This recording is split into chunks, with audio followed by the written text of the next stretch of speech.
کیا موسم سرما میں صحابہ کرام کا کوئی عمل ہے کہ موسم سرما میں وہ کیا کرتے تھے؟ تو اس تعلق سے ابن مسعود رضی اللہ تعالیٰ عنہ کے بارے میں آتا ہے کہ جب موسم سرما آتا تھا تو وہ موسم سرما کو ویلکم کیا کرتے تھے، وہ موسم سرما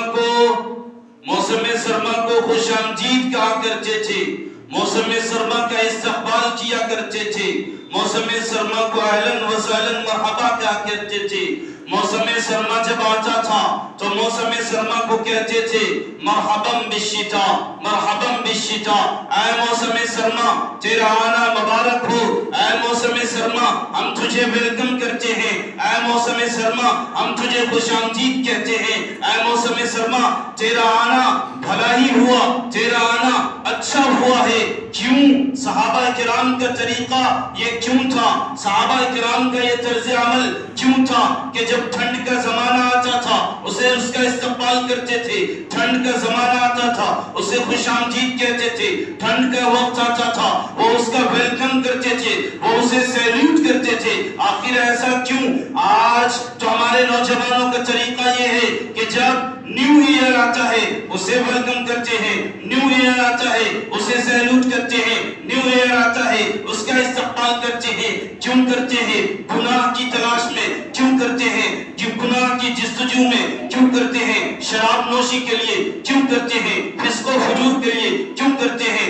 زناکاری و بدکاری کے راستے ہموار کرنے کے لیے یہ ہیپی نیو ایئر کو انجام دیتے ہیں۔ لیکن صحابہ کرام کا طرز عمل اس ٹھنڈی میں کیا ہوا کرتا تھا؟ صحابہ کرام کا عمل ٹھنڈی میں کیا ہوتا تھا؟ صحابہ کرام جب ٹھنڈی آتی تھی، موسم سرما آتا تھا، مرحبا بالشتاء کہتے تھے، ٹھنڈ کو ویلکم کرتے تھے، ٹھنڈ کا استقبال کرتے تھے اور ٹھنڈ کو خوش آمدید کہتے تھے۔ کیوں؟ گناہ کے لیے نہیں، کیوں فسق و فجور کے لیے نہیں، کیوں بہت زیادہ سونے کے لیے نہیں، کیوں بلنکٹوں میں اور گرم کپڑوں میں مزہ لینے کے لیے نہیں، بلکہ اس لیے وہ فرماتے تھے کہ جب ٹھنڈ کا زمانہ آتا ہے اللہ تعالیٰ ٹھنڈ کے دن میں بھی برکت رکھتا ہے اور اللہ تعالیٰ ٹھنڈ کی راتوں میں برکت رکھتا ہے۔ گو کہ ٹھنڈ میں اللہ کی برکت کا نزول ہوتا ہے۔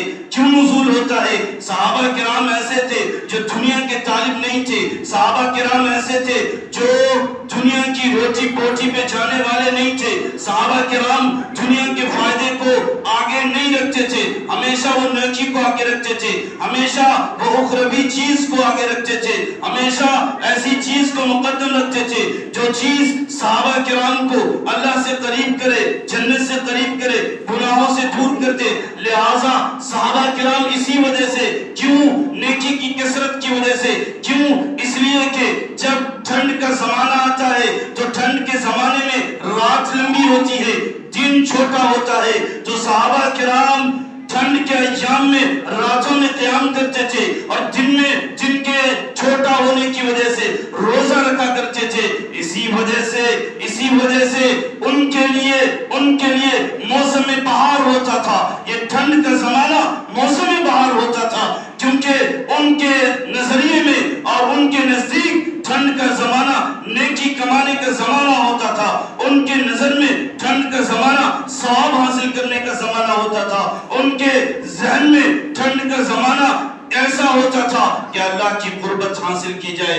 اس لیے وہ کہتے تھے مرحبا بالشتاء، مرحبا بالشتاء، اے ٹھنڈ تیرا ویلکم، اے ٹھنڈ ہم تیرا استقبال کرتے ہیں، تجھے خوش آمدید کہتے ہیں۔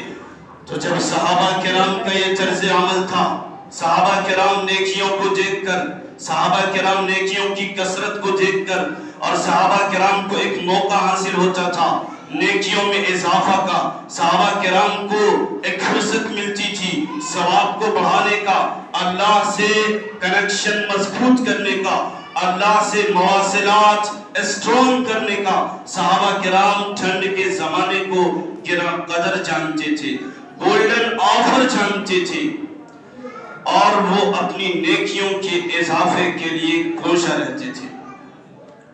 تو جب صحابہ کرام کا یہ عمل تھا تو اب صحابہ کے متوالے، اب صحابہ کے دیوانے، اب صحابہ کے جانشین جو صحابہ کو مانتے ہیں، ان کے لیے بھی یہ زمانہ فرصت کا زمانہ ہے، ان کے لیے یہ ٹھنڈی کا موسم سرما گولڈن آفر ہے، یہ گولڈن چانس ہے کہ وہ بھی ٹھنڈ کے زمانے میں ٹھنڈ کی راتوں میں قیام کرے اور ٹھنڈ کے دنوں میں روزہ رکھے، اس لیے کہ ٹھنڈ کی رات اس قدر لمبی ہوتی ہے کہ ابھی رات کا 3 پہر گزرتا نہیں کہ ہر ایک کی آنکھ کھل جاتی ہے، ہر کوئی بیدار ہو جاتا ہے، ایسے وقت میں اسے بستر پہ نیند بھی نہیں آتی، ایسے وقت میں صحابہ کرام مسجدوں کو جاتے یا وہیں نماز کے لیے کھڑے ہو جاتے تھے، ذکر و اذکار میں مشغول ہو جایا کرتے تھے۔